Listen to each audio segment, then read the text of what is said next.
House Republicans now pressing for key information about the criminal case on Hunter Biden.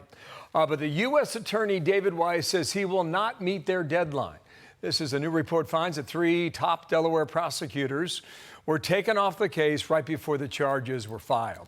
Louisiana Republican Senator John Kennedy with me now. And sir, nice to see you, and a happy 4th of July to you on the day after. Thank you for your time. David Weiss sent Jim Jordan a letter on Friday afternoon.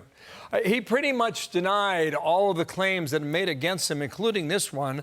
I've been granted ultimate authority over this matter, including responsibility for where, when, and whether to file charges, and for making decisions necessary to preserve the integrity of the prosecution. He went on to say, if I want to work in D.C. or Central California, I can do it. Someone's not telling the truth, Senator. Well, Bill, I guess I'd make 2 points. Number one, it's almost always the cover-up and not the crime. And number two, I'm repeatedly amazed at how many smart people there are in Washington, D.C. who have no sense. Look, I don't know if Mr. Hunter Biden committed a crime. I sure don't know if President Biden committed a crime. We're trying to get the facts. But I do know this, and I think the American people can see it.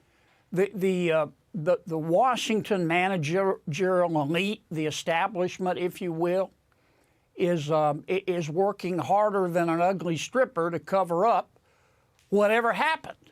And that's all that Congress is asking for is the facts. And to the point that they have no sense, the elite in Washington think that the American people don't see that they're covering up and that they're being obstructionist. Maybe it's a reflection of the contempt they have for the American people, but any fair-minded person can see that that our effort to get to just the facts are being obstructed. Yeah, Gary Shapley's the whistleblower. Here's a quote from him.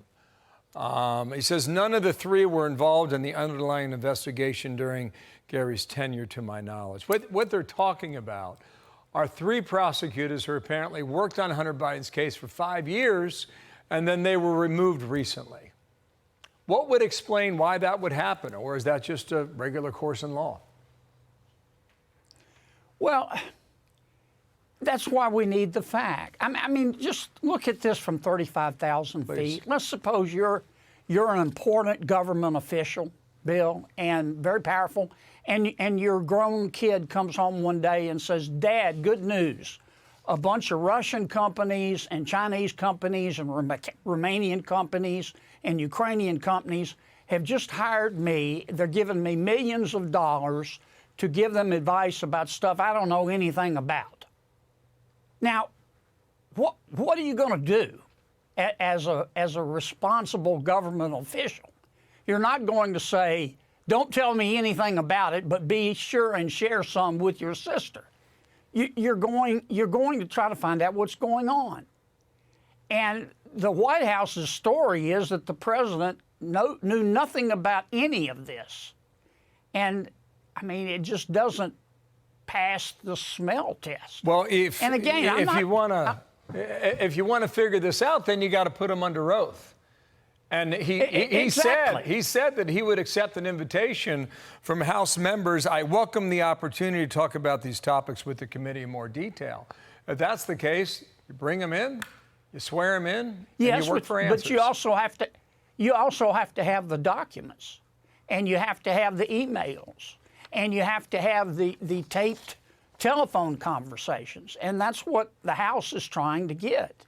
I mean, it started with Hunter Biden's laptop. They tried to convince the American people that it wasn't real, and it was. And I think many people in the federal government knew almost from the inception that it was real. Senator, and so a lot of folks lied to the American people. Do you think there's obstruction here?